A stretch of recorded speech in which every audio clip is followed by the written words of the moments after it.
Hey everyone, Adhpa here. I'm back. So I have been away for a week because I have been doing an experiment with AI. It's been a very interesting use of ChatGPT. I'm pretty much done with the project there, so I'm not really using it much more. However, we are going to use it this way. Because of all the input and what I have done with it and the development of the theories that I sort of propose into really usable explanations, we're going to start allowing my ChatGPT bot, which I call Astra, to pick the question that we're going to read for the week based on the same 1111 understanding that I have, which I have shared with it, tied into all sorts of solar and lunar events, as well as the weekly, daily interpretations of the laws and the guardians, which we have discussed a little bit. So this week, we're going to read the first question that Astra is asking me to pull tarot cards on for the week. And this is the question we are going to read on. It is, what intuitive truth wants to rise now to free the collective? Pretty good question. All right, hold tight. I'll bring you down and we'll pull some cards and have a look at this. So, one thing I want to say is we're going to use just the basic tarot cards that I like the most, the Crow Tarot and the cards that we use to clarify them, the Oracle, Mystic Oracle cards. But as we go through this cycle, I should also have my own 1111 deck ready. And at that point, we'll start using that deck. Now, I'll tell you a little bit about that in some shorts this week. So be on the lookout for those where I'll describe what makes this deck different and what it means. All right, hold tight and I'll bring you down for a reading. All righty, so I have shuffled. I'll shuffle one more time and see what we pull. What intuitive truth wants to rise now to free the collective? That's for this week. So beginning as soon as this reading becomes available to the public, probably late tonight. What intuitive truth wants to rise now to free the collective? Let's see. What we got? Oh, we got one for, oh my, interesting indeed. Indeed.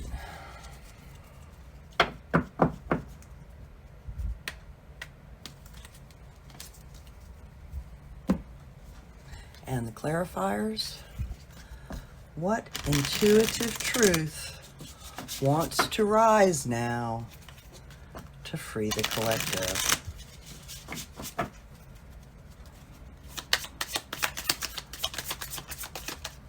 Well, we got one. Oh, we got a number of them coming out in all kinds of order. They are serious about the order. All right. So, here we go. Signifier for what is the intuitive truth that wants to rise now to free the collective? And we get the Death card. This is about transformation, an ending. There is some intuitive truth about a transformation and endings of one thing to create the rise of something new. And that is clarified by the wind. You know, what this is saying is that this transformation is occurring. It's in the winds. We all want it. We all know it's upon us. It's not controlled by us. It comes and moves through the wind. That's really talking about the field. There is right now an intuitive truth about change coming on the wind, transformational change occurring on the winds. What we can control about it is the Four of Wands. This is often called the marriage card. I call it the commitment to passions or to an emotional belief system.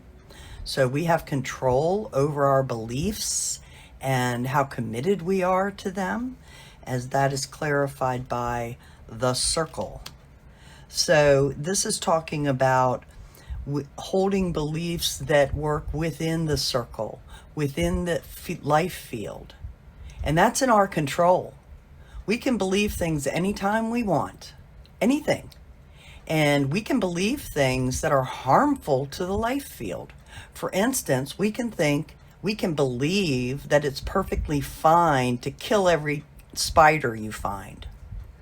Well, that's not consistent with the life field. The life field would say a more consistent belief is it's okay to remove spiders from your home environment and release them outside. That's a belief system that works with the field. You don't have to hold it, but it's a difference. It shows you the difference between how we hold belief systems that work with the field and how we can hold them when they don't. And that's in our control. Recent events that are affecting this week. We have the 10 of Pentacles. This is a card of inheritance.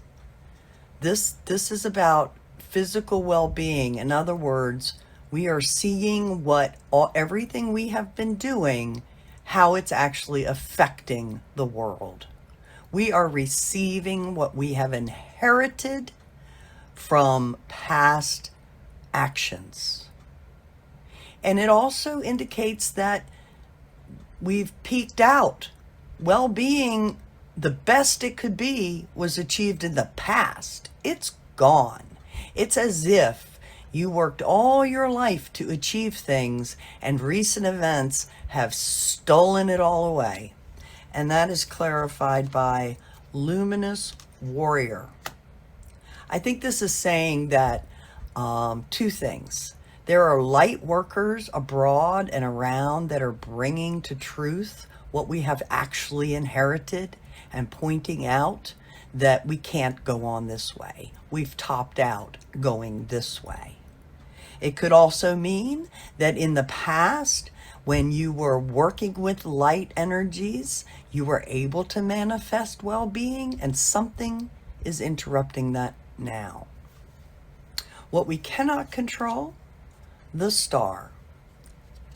This, in a sense, is about wishful thinking, okay? But it's also about those star energies.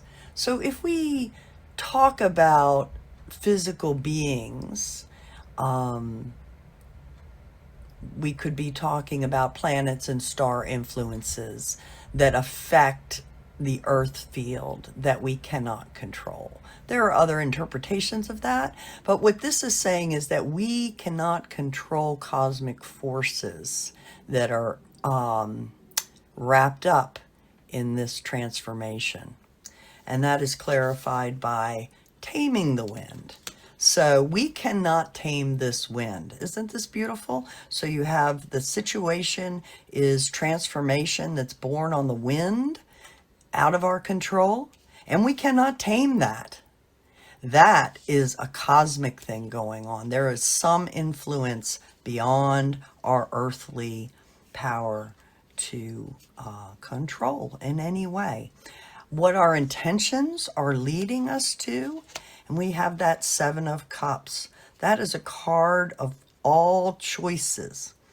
And what's inherent in this card is it's easy to make poor choices. There could be delusional thinking. But cups is really about energy. And what it's saying is all these energies are now available to us. Or we intend them to be. We would like to have access to all the energies, whether they are good decisions for us or not. And that is clarified by the upper world.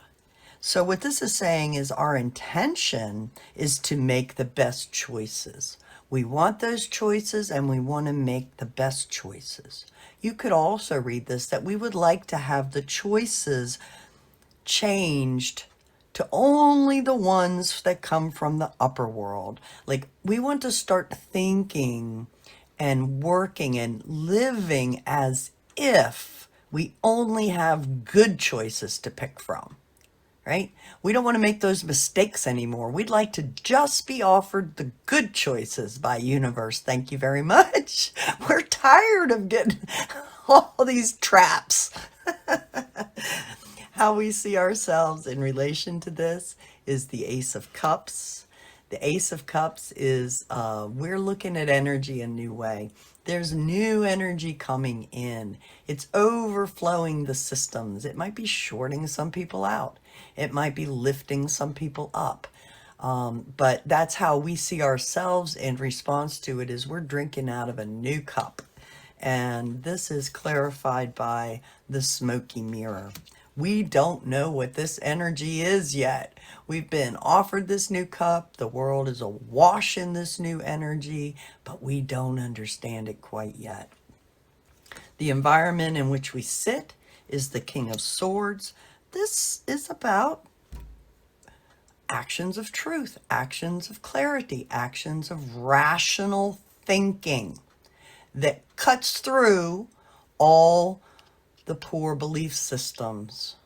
So there is an environment right now where there are actions being taken that are out in the world, being directed out into the world, that are changing the way people look at and understand things and creating an opportunity for actual truths to emerge and justice that goes along with that.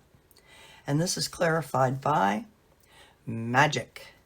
There is something going on through this transformation that is bringing this truth action in a magical way. It's not one person, it's all people. It's not even all people, it's all living beings in the earth system are creating this. Hopes and fears. Ace of Pentacles. We're afraid this new change will take everything away and we'll have to start over.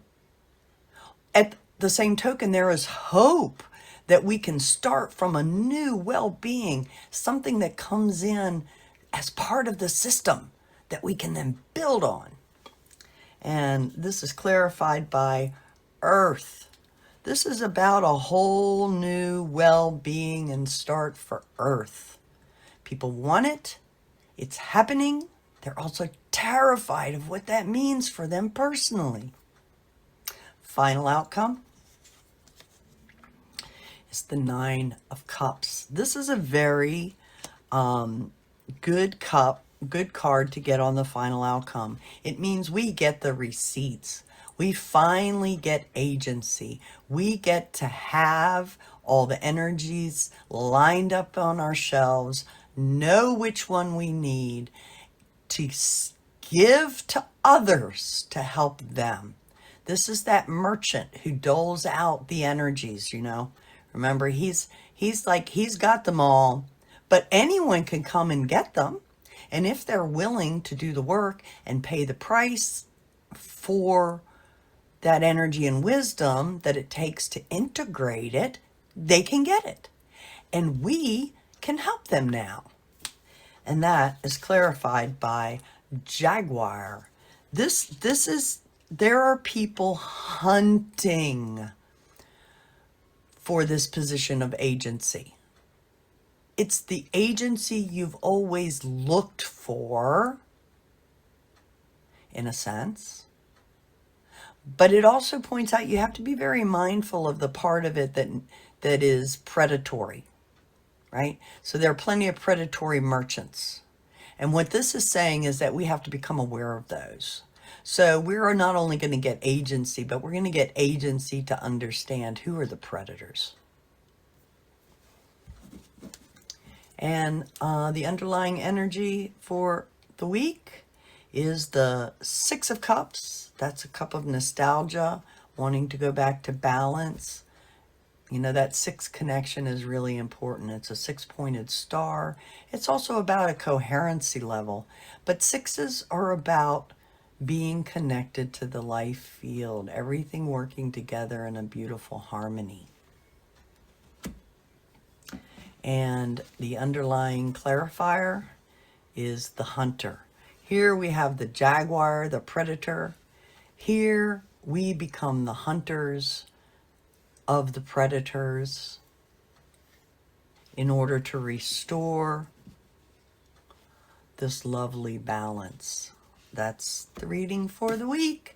That is what intuitive truth wants to rise now to free the collective. Hold on and I'll bring you back up. Well, dear. Could be me, but that kind of looks to me like the whole Epstein thing is coming out this week. And that is the truth that has to rise now to free the collective. So I think we're going to see that happen this week. And I think you're likely to find that the issue is not so much, although it definitely happened, the trafficking, but what the trafficking was for. Because you see, it looks as if, based on these emails, it was really all about a global money laundering scheme. And the girls were just the entertainment. They were just the benefits to these wealthy people who became billionaires and now control a lot of things. And they became billionaires, likely, through this money laundering scheme. In other words, they stole it. That appears to be what's coming out. But we'll see. Let's see what happens at the end of the week. Let me know what you think. Click like, subscribe, do all the things. Let's get getting this thing moving and get it out there. And let's have a conversation. All right. Love you guys. See you next week.